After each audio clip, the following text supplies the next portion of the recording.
review secara singkat buku yang berjudul Pengantar Sosiologi, Teori, Konsep, dan Penerapannya pada Abad ke-21, edisi yang kedua, atau Introduction to Sociological Theory, Theories, Concept, and Their Applicability to the 21st Century, second edition yang ditulis oleh Michel Dillon. Buku ini mempunyai 592 halaman. Pada edisi yang kedua ini adalah edisi yang direvisi dan diperbarui secara ekstensif, menggabungkan kutipan utama yang dipilih dengan cermat dengan diskusi luas dan contoh ilustrasi sehari-hari untuk memberikan pengantar mendalam tentang teori sosiologi klasik dan kontemporer. Menggabungkan teori klasik dan kontemporer dalam satu teks yang terintegrasi. Buku ini juga mempunyai biografi singkat dan garis waktu sejarah dari peristiwa penting, memberikan konteks pada ide-ide para ahli teori. Buku ini menggabungkan teori klasik dan kontemporer dalam satu teks yang terintegrasi.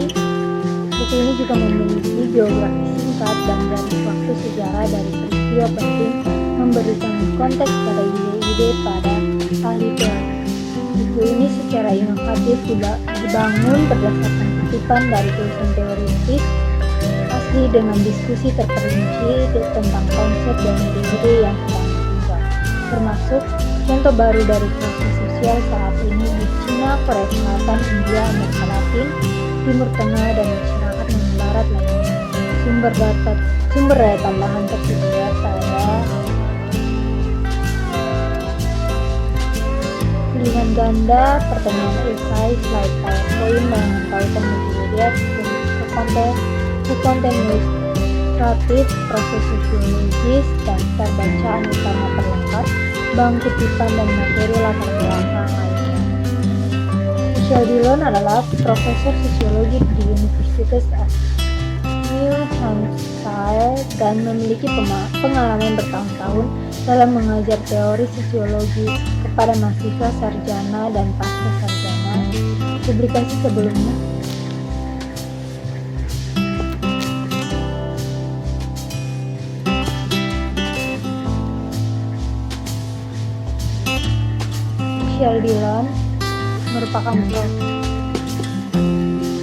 Michel Dillon adalah seorang profesor sosiologi di University of New Hampshire dan memiliki pengalaman bertahun-tahun dalam mengajar teori sosiologi kepada mahasiswa sarjana maupun mahasiswa pasca sarjana.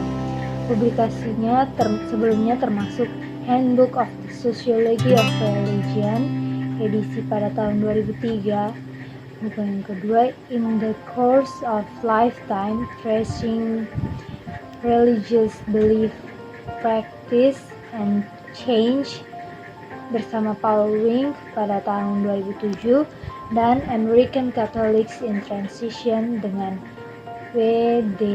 Antonio dan N. Gauthier pada tahun 2013. Hilton memasarkan kamar-kamar ini sebagai suite impian, sementara Westin membanggakan tempat tidur surgawinya.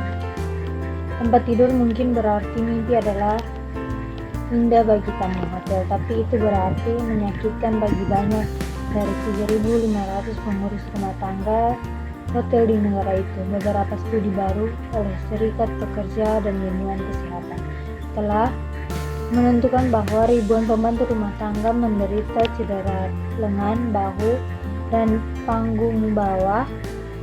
Pekerjaan ini sangat berat sehingga pembantu rumah tangga memiliki risiko gangguan punggung yang lebih tinggi daripada pekerja mobil yang merakit pintu mobil. Dengan masalah, kata pembantu rumah tangga, bukan hanya kasur yang lebih berat, tapi harus buru-buru karena mereka diberi jumlah kamar yang sama seperti sebelumnya saat diminta untuk berurusan dengan yang jauh lebih banyak kamar.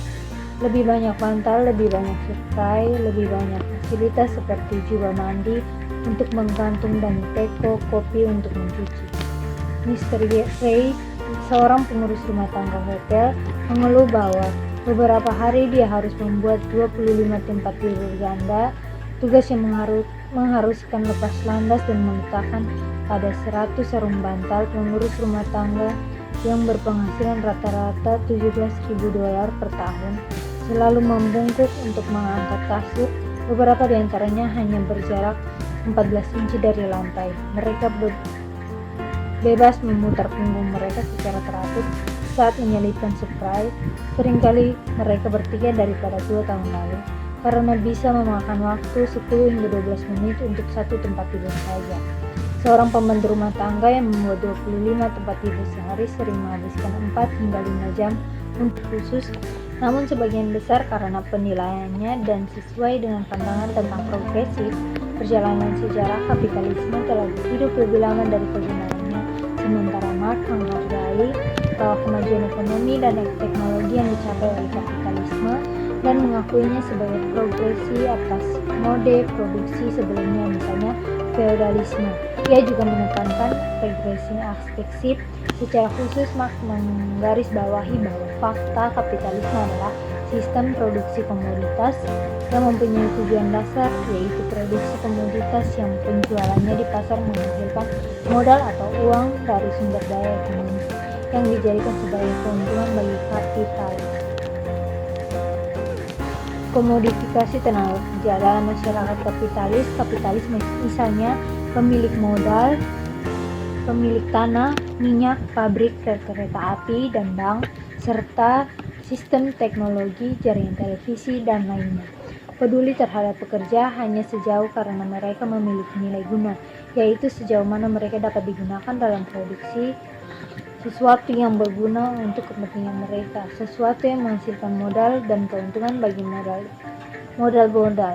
Marx menguraikan bahwa kapitalis membeli tenaga kerja untuk menggunakannya sebagai tujuan mengejar tenaga kerja, mengonsumsinya dengan mengatur penjualan untuk bekerja pada sesuatu kriteria yang menentukan hubungan sosial dalam masyarakat kapitalis. Pembagian kerja atau spesialis ekonomi dan pekerjaan adalah fitur dominan masyarakat kapitalis modern yang telah berkembang secara progresif dari waktu ke waktu. Pembagian tenaga kerja memisahkan sektor atau misalnya pertanian, manufaktur, jasa, dan pekerjaan menjadi bidang kegiatan yang semakin berspesialisasi. Adam Smith pada abad ke-18, filsuf Skotlandia ini mendukung kapitalisme pasar bebas, menekankan materi, keuntungan yang diperoleh, dan pertukaran berdasarkan spesialisasi pekerjaan dan divisi keuntungan yang memperoleh pertukaran berdasarkan spesialisasi pekerjaan dan divisi tenaga kerja. Sebaliknya, Marx menggarisbawahi efek negatifnya yang terpisah-pisah. Marx berpendapat bahwa individu memiliki kemampuan manusia untuk melakukan banyak hal dan memiliki banyak minat kreatif dan hobi, tetapi pembagian kerja sebagai sesuatu yang serupa atau struktur yang ditegaskan bahwa dan diobjektifkan masing-masing memiliki nilai guna paling banyak dalam produksi modal, misalnya gelandang sepak bola, Tom kerja lempar tangan Brady. Dengan demikian, Marx menyatakan bahwa segera setelah tenaga kerja didistribusikan, setiap orang memiliki lingkup kegiatan eksklusif tertentu, yaitu dipaksakan kepadanya dan darinya dia tidak dapat melarikan diri dari pekerjaan tersebut. Dia adalah seorang pemburu, seorang nelayan, seorang gembala, ataupun seorang kritikus yang kritis, dan harus tetap demikian jika tidak ingin kehilangan mata pencahariannya. Sementara di masyarakat komunis, di mana tidak ada yang memiliki satu bidang kegiatan eksklusif, tetapi masing-masing dapat menjadi masyarakat komunis di cabang manapun yang ia inginkan, kemudian memungkinkan melakukan satu hal hari ini dan besok lagi, berburu di pagi hari, memancing di sore hari, berternak di malam hari, mengkritik setelah makan malam, seperti yang penulis pikirkan tentang, tanpa pernah menjadi pemburu, nelayan, penggembala, atau kritikus. Ideologi dan kekuatan. Berbicara tentang ideologi pada dasarnya mengacu pada ide-ide sehari-hari yang merasapi masyarakat. Marx menggarisbawahi bahwa pentingnya kehidupan sehari-hari, kehidupan, keberadaan material, sosial dalam menentukan ide-ide tentang apa yang dianggap normal oleh penulis.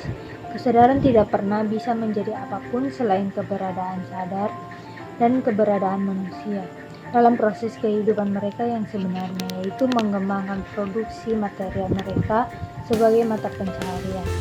Kehidupan sosial atau keberadaan ekonomi tidak ditentukan oleh kesadaran, tetapi kesadaran oleh kehidupan, oleh eksistensi real sosial. Kegiatan dan pengalaman sehari-hari dalam masyarakat kapitalis membuatnya tampak normal bahwa pekerja upahan dan memiliki ekstensif secara eksekutif harus bekerja sekeras yang mereka lakukan, walaupun imbalan finansial berbeda dengan kebanyakan orang yang setuju bahwa menghasilkan tenaga kerja lebih dari nilai lebih yang menciptakan keuntungan yang dibutuhkan oleh tenaga kerja untuk mempertahankan kapitalisme.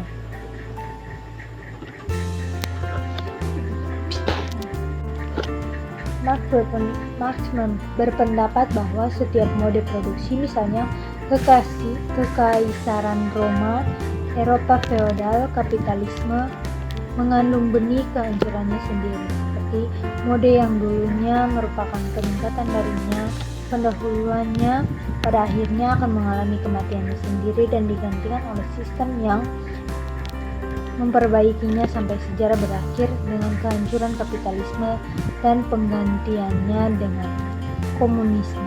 Tahap terakhir ini sejauh ini belum muncul, sebaliknya kapitalisme memiliki penunjukan dirinya sangat adaptif untuk mengintegrasikan krisis dan kontradiksi yang menantang supremasinya. Struktur yang mendasari misalnya pembagian kerja dan proses misalnya produksi nilai lebih atau laba apalagi tidak berubah, dan memang dengan ekspansi global kapitalisme dan budaya konsumen, analisis Marx terhadap Hegel yang sangat memahami masyarakat kontemporer atau hubungan perluasan global hak asasi manusia. Proses globalisasi mengubah pengalaman modernitas seluruh masyarakat dan terjalin dengan dinamika ini. Mereka juga berkontribusi pada percepatan dan perluasan manusia yang memiliki pencerahan dan fajar modernitas menandai perkembangan penting di pengakuan rasionalitas individu. Ini melahirkan pengakuan individu hak asasi manusia, khususnya hak-hak yang terkait dengan partisipasi politik, misalnya memilih bebas dan pidato, dan pemerintah sendiri secara partisipatif kolektif, demokratik barat, masyarakat mencernakan kewarganegaraan politik modern meskipun pada awalnya hanya sebagian dan tidak merata, misalnya membatasi hak politik untuk pria pemilik properti, tetapi pada hakikatnya memperluas pemungkutan suara hak perempuan dan ras minoritas. Pertengahan abad ke-21 melihat perluasan hak politik di negara-negara yang telah dijajah oleh kekuatan Eropa, misalnya Karibia, Afrika Utara, dan kemudian prosedur demokrasi, misalnya pemilihan langsung, dan hak dikembangkannya pada lembaga pada kecepatan yang bervariasi di Amerika Serikat, Amerika Selatan, dan Asia, misalnya Korea Selatan pada tahun 1987, dan di negara-negara Eropa Timur setelah runtuhnya tembok Berlin pada tahun 1809 dan pecahnya di Uni Soviet di barat dari dekade awal ke-21 dan seterusnya. Kita melihat bahwa kemajuan komitmen yang kuat untuk melengkapi hak kewarganegaraan politik dengan kewarganegaraan sosial menekankan pada inklusivitas semua politik termasuk bawahan minoritas di dalam negara. Munculnya negara kesejahteraan, misalnya Marshall pada tahun 1950, dapat dilihat sebagai upaya sistematis untuk melemahkan kesenjangan ekonomi dan sosial yang menyertai individu, lokasi kelas ekonomi, dan khususnya untuk memperbaiki ketidaksetaraan dan kurang beruntungnya sosial, misalnya orang miskin, janda, individu yang cacat, karena pekerjaan, ketentuan hukum, dan kelembagaan seperti jaminan sosial dan Medicare di Amerika Serikat dan Undang-Undang Negara Kesejahteraan yang menyediakan perawatan kesejahteraan universal dan layanan sosial di Barat. Negara-negara Eropa menyerahkan pengakuan bahwa penderita pribadi dan sosial ekonomi kerentanan karena sakit, penuaan, cacat, dan merawat anak-anak tergantung pekerjaan dan bahaya lingkungan tidak menjadi perhatian individu saja atau spesifik kelompok saja, misalnya kemudian tinggal di lingkungan yang rusak oleh limbah beracun, tetapi melewati kewajiban dan pertanggungjawab masyarakat luas.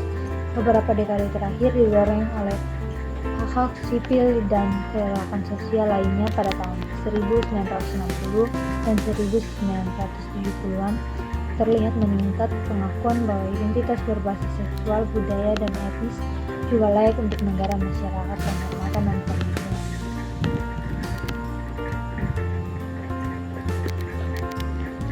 Sekian dari saya, jangan lupa like, komen, dan subscribe. Terima kasih.